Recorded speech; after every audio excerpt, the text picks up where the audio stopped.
asal Sopeng, Bugis. Tapi sekarang lagi pendidikan di Akademi Angkatan Udara di Yogyakarta. Ada tahu Akademi Angkatan Udara? Tahu. Tahu. Apa coba? Nggak tahu.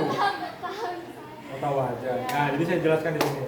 Jadi Akademi Angkatan Udara ini Akademi TNI Angkatan Udara. Jadi mendidik taruna untuk menjadi perwira TNI Angkatan Udara ke depan.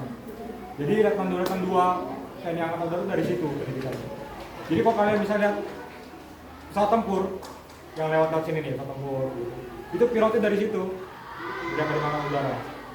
Jadi lulusan alumni Akademi Angkatan Udara itu jadi penerbang pesawat tempur, ada Hercules yang angkut, helikopter, dan pasukan juga ada polisi militer dan sebagainya.